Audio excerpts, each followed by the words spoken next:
Hello friends, my name is Kajal और आप सभी का स्वागत है मेरे चैनल पर।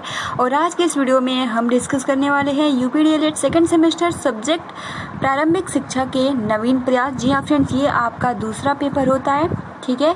और हम चैप्टर वाइज डिस्कस कर रहे हैं जिसमें आपका लेसन 1 है और इसमें आज जो हमारा टॉपिक है ये पार्ट 3 है, ठीक है। अगर आपने प्रीवियस वीडियोस नहीं देखे हैं तो आप सभी को कमेंट्स बॉक्स में प्लेलिस्ट का लिंक मिल जाएगा, आप वहां से जाकर देख सकते हो।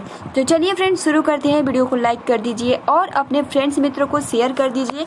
तो देखिए फ्रेंड्स, आज की इस वीडियो में हम जो डिस्कस करेंगे शिक्षा का अधिकार और इसकी मुख्य विशेषताएं क्या हैं। तो शिक्षा का अधिकार अधिनियम की जो मुख्य विशेषताएं हैं इसके बारे में हम थोड़ा जान लेते हैं। तो पहला पॉइंट यानी जो होता है कि राज्य सरकारों व स्थानीय निकायों द्वारा ये प्रयास किए जाए कि बालकों के निवास से 1 किलोमीटर परिधि के अंतर्गत प्राथमिक विद्यालयों की स्थापना की जाए ताकि 6 से 14 वर्ष के बालक बिना किसी असुविधा के विद्यालय तक पहुंच सके।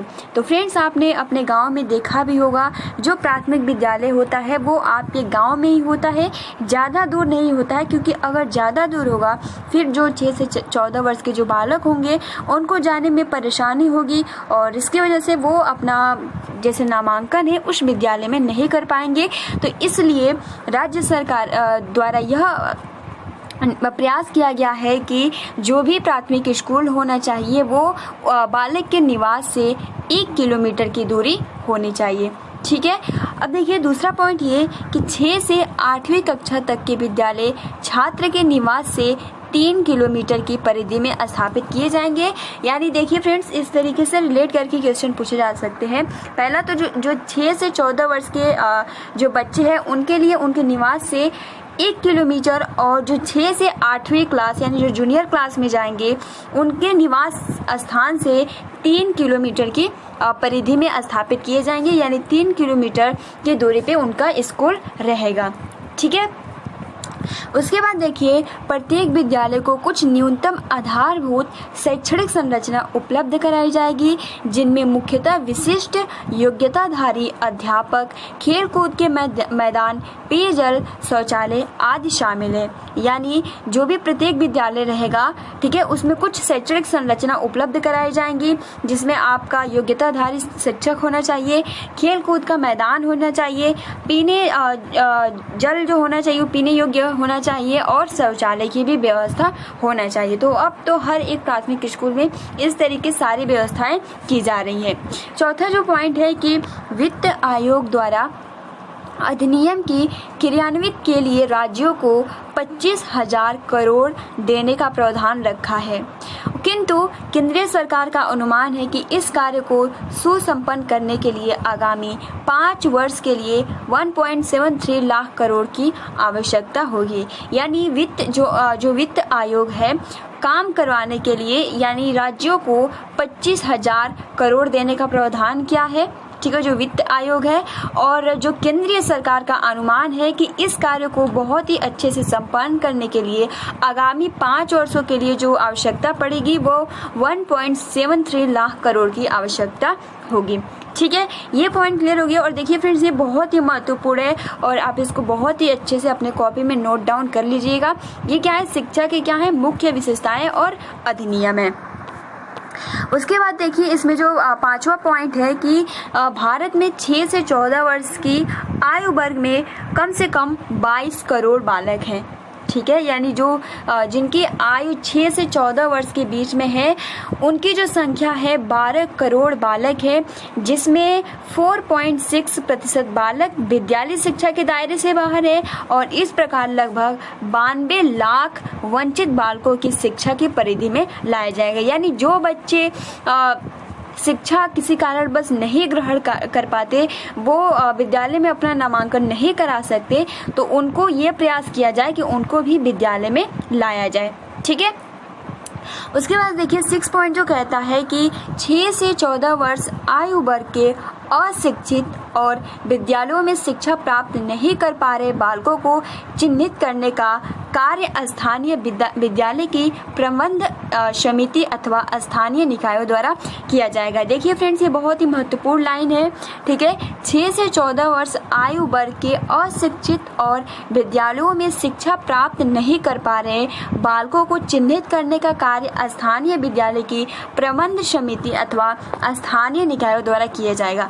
देखिए फ्रेंड्स, जैसे कि आप सभी को हम बता दें कि जो SCRT की तरफ से जो नोटिस जारी किया गया था उसमें ये इन्फॉर्मेशन दिया गया है, जैसे कि हम कह भी सकते हैं जो सेकंड सेमेस्टर में आप सभी को इंटर्नशिप के लिए दिया गया है। ठीक है, और इसमें यही इन्फॉर्मेशन दिया गया है कि जो बालक स्कूल नहीं जा पाते हैं, ठीक है, तो उनको चिन्हित किया जाएगा और इसमें जो प्रबंध समिति अथवा स्थानीय निकायों द्वारा किया जाएगा, यानी जो भी स्थान के वहाँ के जो लोग हैं उनके द्वारा ये किया जाएगा। ठीक है, अब देखिए स्थानीय निकाय ही बालकों के चिन्हांकन के लिए परिवार स्तर पर सर्वेक्षण आयोजित करेगा। इस प्रकार के सर्वेक्षण नियमित रूप से आयोजित किए जाएंगे और इससे प्राथमिक शिक्षा से वंचित बालकों को चिन्हांकन करने में मदद मिलेगी कि क्यों नहीं वो प्राथमिक शिक्षा में अपना नामांकन करा रहे हैं। फिर 8वां जो पॉइंट कि निजी क्षेत्र के प्रत्येक विद्यालय में 25% स्थान कमजोर वर्ग के विद्यार्थियों के लिए आरक्षित किए जा सकेंगे और उनसे वही शुल्क लिया जाएगा जो सरकारी विद्यालय के समक्ष छात्रों से लिया जाता है। 9वां पॉइंट कि इस आयु वर्ग के किसी भी बालक को आयु प्रमाण पत्र के अभाव में प्राथमिक शिक्षा पूर्ण होने तक विद्यालय से निष्कासित नहीं किया जा सकेगा। यानी अगर मान लीजिए कि जब उनके परिवार वाले घर वाले कह रहे हैं कि हमारा बालक या बालिकाएं 6 से 14 वर्ष के बीच में है, तो जरूर कि वो प्रमाण पत्र दिखाएंगे तभी आप एडमिशन लेंगे। ठीक है, ऐसा नहीं है, उनको निष्कासित नहीं किया जाएगा। देखिए, शिक्षा के परिमाणात्मक वृद्धि के साथ साथ बालकों को गुणवत्ता युक्त शिक्षा प्रदान की जाएगी और इस दिशा में निम्नलिखित प्रयास किए जाएंगे। पहला सबसे महत्वपूर्ण पॉइंट है कि जो शिक्षक होना चाहिए वो योग्यताधारी होने चाहिए। ठीक है, यानी योग्यताधारी शिक्षकों की भर्ती होनी चाहिए। और फ्रेंड्स, आज के आप टाइम में देख रहे हो जैसे कि आप 69,000 शिक्षक भर्ती देख सकते हो। इतना ज़्यादा घोटाला हो रहा है कि अब आप सोच सकते हो कि कितने योग्य शिक्षक बन सकते हैं, है ना। और उसके बाद देखिए दूसरा पॉइंट ये कि विद्यालय में उपयुक्त आधारभूत सुविधाओं का विकास होना चाहिए। अभी जैसे हमने डिस्कस किया कि जितने भी आधारभूत सुविधाओं, जैसे कि एग्जाम्पल के लिए हम कह सकते हैं कि उसमें एक योग्य शिक्षक होना चाहिए, खेलने के लिए एक फील्ड होना चाहिए, शौचालय होना चाहिए। ठीक है, और जो भी मतलब कि TLM यानी जो भी पढ़ाने योग्य सामग्री भी होना चाहिए जिसके थ्रू वो बहुत ही आसानी के साथ समझ जाए। और उसके बाद देखिए जो प्रभावी पाठ्य सामग्री का विकास हो, ताकि जो भी पाठ्य आप पढ़ा रहे हो तो आप ऑब्जेक्टिव यानी ऑब्जेक्ट के थ्रू ऑब्जेक्ट दिखा के और अगर आप पढ़ाएंगे तो उन पर बहुत ज़्यादा इफेक्ट पड़ेगा। ठीक है, और उसके बाद कि शिक्षकों को सामयिक प्रशिक्षण दिए जाने की व्यवस्था। अब देखिए 11 नंबर कह रहा है कि केंद्रीय सरकार द्वारा ही शिक्षक प्रशिक्षण के मापदंड निर्धारित किए जाएंगे और उसी के द्वारा तकनीक सहयोग व संसाधन राज्य सरकारों को उपलब्ध कराए जा सकेंगे ताकि शैक्षणिक शोध, नवाचार व क्षमताओं के विनिर्माण व विकास को प्रोत्साहन देकर उन्हें प्रोन्नत किया जा सके। 12 नंबर पॉइंट ये कहता है कि विद्यालय पाठ्यक्रम के निर्माण व मूल्यांकन प्रक्रिया की ओर विशेष ध्यान दिया जाए। ठीक है, यानी पाठ्यक्रम का निर्माण भी किया जाए और उनका मूल्यांकन भी किया जाए कि सही ढंग से वो सीख रहे हैं या फिर नहीं। 13 पॉइंट ये कहा जाता है कि पाठ्य सामग्री की विषय वस्तु का निर्माण इस प्रकार किया जाएगा कि बालक नैतिक मूल्यों का विकास किया जा सके और इस प्रकार की शिक्षा प्रणाली के माध्यम से बालक के शारीरिक विकास के साथ साथ मानसिक विकास की ओर भी पर्याप्त ध्यान दिया जाएगा। देखिए फ्रेंड्स, जितने भी महत्वपूर्ण पॉइंट्स हैं ये आपको याद करना ही होगा और इसमें याद क्या करना है, सिंपल आपको ये कुछ नियम है जिसको अगर आप एक बार समझ लेंगे तो आसानी के साथ याद हो जाएगा। ठीक है, ये रटने वाला चीज़ नहीं है, बस एक बार समझना है। और आप देख सकते हो इसमें पॉइंट टू पॉइंट दिया है ठीक है। 14 नंबर जो पॉइंट कहता है कि विभिन्न शैक्षणिक गतिविधियों के माध्यम से बालक में ज्ञान की क्षमता का निर्माण व प्रतिभा के विकास की ओर पर्याप्त ध्यान दिया जाएगा। उसके बाद 15 आपका पॉइंट कह रहा है कि शिक्षक द्वारा बालकों को किसी भी प्रकार की शारीरिक मानसिक प्रताड़ना यानी कोई भी दंड नहीं दिया जाएगा। और उसके बाद अधिनियम के अंतर्गत निजी ट्यूशन की प्रवृत्ति को निषेधित किया जाएगा, यानी अगर कोई निजी ट्यूशन पढ़ा रहा है उसको रोक होगी। ठीक है, क्योंकि अगर हम बात करें निजी ट्यूशन अगर वो पढ़ाता है तो जो बालक या बालिकाएं होंगी तो उनसे पैसे लेंगे, तो इसलिए इसमें क्या है, निषेधित किया गया है। तो फ्रेंड्स ये देखिए, ये कुछ महत्वपूर्ण पॉइंट्स थे। तो ये क्या थे, आपके शिक्षा के अधिकार के अधिनियम और उसके मुख्य विशेषताएं थे। तो फ्रेंड्स ये जितने भी महत्वपूर्ण पॉइंट्स है आप अपने कॉपी में मात्र 15 पॉइंट है, ठीक है, और बहुत ही महत्वपूर्ण है। अगर आप इसको बहुत ही अच्छे से लिख लेते हो तो ये प्रॉब्लम नहीं होगा। ठीक है, अगर एग्जाम में इससे रिलेट करके क्वेश्चन भी पूछा जाता है तो आप बहुत ही आसानी से 5 या 6 पॉइंट लिख सकते हो, क्योंकि 15 पॉइंट तो नहीं लिखना है ना, 5 से 6 पॉइंट लिखना है और आसानी के साथ आप सभी को नंबर दिया जाएगा।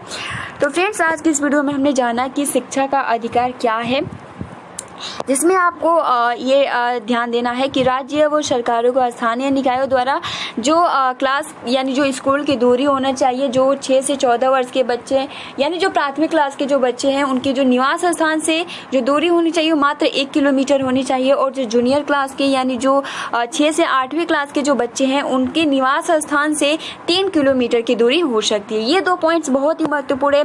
और देखिए अगला जो पॉइंट्स इसमें ये था कि जो भी प्रत्येक विद्यालय के कुछ न्यूनतम आधारभूत शैक्षणिक संरचना उपलब्ध किया जाए, जिसमें योग्यताधारी शिक्षक हो, ठीक है, खेलने का फील्ड हो, शौचालय हो, पेयजल हो। ये तीसरा पॉइंट। और चौथा पॉइंट ये कि वित्त आयोग द्वारा जो भी अगर कमी पड़ती है तो राज्य सरकार को पैसे इतने दिए जाते हैं, जिसमें आपका जो रुपए था वो आपका 25,000 करोड़ देने का प्रावधान रखा गया है। और भारत में 6 से 14 वर्ष की आयु वर्ग में मतलब कि कितने बच्चे हैं, तो 12 करोड़ बालक है, जिसमें से कुछ बच्चे तो स्कूल नहीं ले पाते, यानी जिसमें से 4.6% बालक विद्यालय शिक्षा के दायरे से बाहर है। यानी आप कह सकते हो कि 92 लाख ऐसे वंचित बालक है जिनको शिक्षा नहीं मिल पाता है। ठीक है, तो उनको विद्यालय शिक्षा दी जाए, इसके लिए प्रयास किया जाए। और 6 से 14 वर्ष आयु वर्ग के अशिक्षित और विद्यालयों में शिक्षा प्राप्त नहीं कर पा रहे बालकों को चिन्हित करने का कार्य स्थानीय विद्यालयों की प्रबंध समिति अथवा स्थानीय निकायों द्वारा किया जाएगा। तो फ्रेंड्स अगर आप 6 पॉइंट लिख देते हो तो बहुत ज्यादा है और बहुत ही महत्वपूर्ण है। तो फ्रेंड्स आज की इस वीडियो में ये जो हमने प्रश्न देखा बहुत ही महत्वपूर्ण है। ठीक है, मिलते हैं 5 बजे वाली क्लास में। आप अपना अच्छे से प्रिपरेशन करते रहिए। ठीक है, वीडियो को लाइक कर दीजिए और अपने फ्रेंड्स मित्रों को शेयर कर दीजिए। अब देखिए कल आप सभी के बहुत ही कमेंट्स आ रहे थे कि आप मैथ और इंग्लिश की क्लास चले, तो फ्रेंड्स इसका जो टाइम टेबल होता है वो आपका टाइम टेबल होता है 3 दिन इसका क्लास होता है। ठीक है, जिसमें आपका बृहस्पतिवार, शुक्रवार और शनिवार 3 दिन क्लास चलेगी। ठीक है, जिसमें आपका मैथ आ जाता है, हिंदी आ जाता है और इंग्लिश आ जाता है, क्योंकि जो आपका सेकंड सेमेस्टर होता है इसमें केवल 7 सब्जेक्ट होते हैं। ठीक है, तो इसलिए आप सभी की जो टाइमिंग है मैंने आप सभी को पहले ही बता दिया था। ठीक है, तो मिलते हैं 5 बजे वाली क्लास में। Thanks for watching, take care and best of luck.